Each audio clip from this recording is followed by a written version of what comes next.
کل آپ کی خدمت میں تحیۃ المسجد کے حوالے سے پیارے پیغمبر صلی اللہ علیہ وسلم کی چند احادیث کا ذکر ہوا۔ بخاری مسلم کی یہ احادیث ہیں۔ آپ نے حکم فرمایا ہے کہ جب بھی مسجد میں کوئی آئے تو 2 رکعت پڑھ کے بیٹھے۔ یہ ایک مسجد کی تعظیم اور مسجد کا احترام ہے، اور اللہ کے رسول صلی اللہ علیہ وسلم نے جس طرح کہ میں نے بیان کیا تھا کہ 2 رکعتیں پڑھنے کے بغیر بیٹھنے سے منع فرمایا، قطع نظر اس سے جس طرح کہ فقہاء میں اختلاف ہے یہ واجب ہیں کیا حیثیت ہے، کم از کم اللہ کے رسول صلی اللہ علیہ وسلم کی سنت سمجھتے ہوئے اور اس کو سنت مؤکدہ بھی سمجھیں تو ہم چھوڑتے نہیں ہیں، جیسے ظہر کی پہلی ہیں، آخری سنتے ہیں، فجر کی سنتے ہیں۔ تو اس حوالے سے جو اللہ کے رسول صلی اللہ علیہ وسلم کے الفاظ کا عموم ہے وہ یہ تقاضا کرتا ہے کہ انسان جب بھی مسجد میں آئے، جس وقت بھی آئے، مسجد کے اندر بیٹھنا چاہتا ہے تو وہ 2 رکعت پڑھ کے بیٹھے۔ اذا جاء، جب بھی آئے، یہ عموم کا تقاضا کرتا ہے۔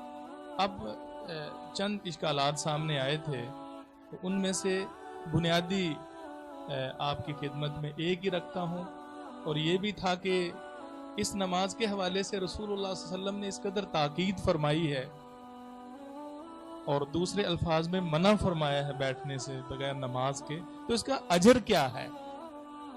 بھائی ممکنہ حد تک تو خاص اس حوالے سے اجر و ثواب کی کوئی حدیث میری معلومات میں نہیں ہے، نظر سے نہیں گزری، لیکن یہ ذہن میں رکھیے، عام حدیث کو دیکھیں تو جو شخص مسجد میں آ کر سنت کے مطابق وضو کرتا ہے، سنت کے مطابق 2 رکعات نماز پڑھتا ہے اور بیٹھ جاتا ہے، تو نبی کریم صلی اللہ علیہ وسلم کی اس حدیث کی روشنی میں جو سنن نسائی میں ہے کہ من توضا کما امر وصلی کما امر غفر له ما تقدم من ذنبہ، جو شخص اسی طرح وضو کرے جس طرح اس کو حکم دیا گیا اور نماز بھی اسی طرح پڑھے جس طرح اس کو حکم دیا گیا ہے، حکم دینے والے پیارے پیغمبر صلی اللہ علیہ وسلم، تو اللہ رب العزت صاحب کا زندگی کے سارے گناہ معاف کرا دیتا ہے۔ تو یہ تھوڑا اجر نہیں ہے عمومی حدیث کی روشنی میں۔ یہ جو مسئلہ آپ کی خدمت میں یا اشکال ہے وہ یہ ہے کہ بس اوقات انسان طلوع شمس کے وقت مسجد میں آتا ہے، سورج اندر بار ہوتا ہے یا غروب ہونے والا ہوتا ہے، یعنی جو اوقات ممنوعہ ہے، طلوع کا یا غروب کا وقت ہے یا عین سورج سر کے اوپر ہے یا عصر کے بعد یا فجر کے بعد، تو ان اوقات میں اگر کوئی شخص ضرورت کے تحت مسجد میں آئے اور وہ بیٹھنا چاہتا ہے تو پھر وہ کیا کرے؟ ہے نا اشکال، کیونکہ نبی کریم صلی اللہ علیہ وسلم کی احادیث میں منع ہے۔ آپ نے عصر کے بعد بھی نماز پڑھنے سے منع فرمایا ہے، آپ نے فجر کے بعد بھی نماز پڑھنے سے منع فرمایا ہے، اور اسی طرح طلوع و غروب اور عین استواء شمس کے وقت بھی۔ تو لہٰذا جو علماء کرام جن کا رجحان یہ ہے کہ بھئی انسان عصر کے بعد آئے تو وہ تحیۃ المسجد نہیں پڑھ سکتا یا باقی اوقات میں اس کو وہ اجازت نہیں دیتے، تو یہ بات ٹھیک ہے۔ جو احادیث روکنے والی ہیں، ان احادیث کی روشنی میں ان کی بات بالکل ٹھیک ہے، لیکن اس حکم یا مسئلے کو اس صورت میں لینے کی وجہ سے وہ دیگر احادیث جس طرح کہ میں نے آپ کی خدمت میں عرض کیا ہے ان پہ عمل نہیں ہوتا۔ اللہ کے رسول صلی اللہ علیہ وسلم نے فرمایا اذا جاء، جب بھی تم میں سے کوئی ایک مسجد میں آئے، اذا جاء کا جو عموم ہے وہ تقاضا کر رہا، اللہ کے رسول صلی اللہ علیہ وسلم خود کہہ رہے ہیں کہ جس وقت بھی آئے پڑھ کے بیٹھے۔ اب دوسری احادیث میں منع ہے، اسی وجہ سے فقہاء کرام میں اختلاف ہو گیا۔ لیکن جب غور کرتے ہیں تو آپ کا کیا خیال ہے؟ چاہے جائے کہ ہم ایک نوعیت کی احادیث کو لے لیں اور باقی کو چھوڑ دیں، یہ کوئی مناسب حل ہے؟ ہمیں چاہیے کہ ہم ایسا کوئی حل ڈھونڈے جس میں پیارے پیغمبر صلی اللہ علیہ وسلم کی دونوں قسم کی احادیث پہ عمل ہو جائے۔ عموماً یہ بھی ہو جاتا ہے کہ دونوں آئیں جی دونوں پہ عمل چھوڑ دو، یا ایک کو لے لیا باقی تو ساقط ہو گئی نا۔ اب وہ شخص آ کے مسجد میں بیٹھ گیا ہے، اور وہ عصر کے بعد ہے، فجر کے بعد ہے، نماز نہیں پڑھی. اب اس حدیث کی روشنی میں تو ٹھیک قرار پایا کہ فجر کے بعد نماز منع ہے، لیکن یہ جو حکم ہے کہ بغیر پڑھے انسان مت بیٹھے، منع کیا رسول اللہ صلی اللہ علیہ وسلم نے، تو اس حدیث پہ تو عمل نہ ہو سکا. تو اللہ کے فضل و کرم سے اللہ تعالیٰ فقہائے اعظام پہ کروڑوں رحمتیں فرمائے.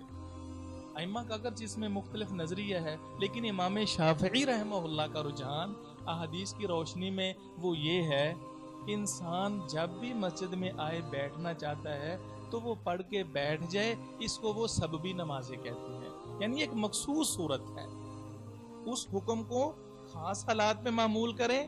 اور یہ کچھ مستثنیات ہیں. مثال کے طور پر ہم احادیث میں غور کرتے ہیں کہ نبی کریم صلی اللہ علیہ وسلم نے عصر کے بعد منع فرمایا نماز سے، آپ کی سنتیں رہ گئیں، تو آپ نے عصر کے بعد ظہر کی 2 سنتیں پڑھی ہیں کہ نہیں پڑھی؟ پڑھی ہیں، عصر کے بعد پڑھی، حالانکہ دوسری طرف منع فرمایا. نبی کریم صلی اللہ علیہ وسلم فرض نماز کے حوالے سے کہ جو انسان نماز بھول جائے یا پھر وہ سویا رہ گیا ہے تو جس وقت بھی اس کو یاد آئے وہ اپنی فرض نماز پڑھ لے. یہ بھی مسئلہ برحق ہے. انسان فجر کی نماز رہ گئی تو فجر کے بعد فرض چھوڑ دیتے ہیں، پڑھتے ہیں نا. حالانکہ ادھر اللہ کے رسول صلی اللہ علیہ وسلم نے منع فرمایا ہے کہ فجر کے بعد کوئی بھی نماز نہیں، لا صلاۃ بعد الفجر حتی تطلع الشمس، کسی قسم کی نماز فجر کے بعد صحیح نہیں ہے، منع فرمایا. لیکن ہم نے سنتوں کو خارج کر دیا، فرض بھی ہم نے کہا چلو جس کے رہ گئے وہ پڑھ سکتا ہے. اور اسی طرح نبی کریم صلی اللہ علیہ وسلم کی حدیث میں، ابو داؤد کی حدیث ہے کہ آپ نے فجر کی نماز پڑھائی. ایک صحابی فجر کی نماز پڑھنے کے بعد کھڑے ہوئے اور انہوں نے 2 رکعات پڑھ لی.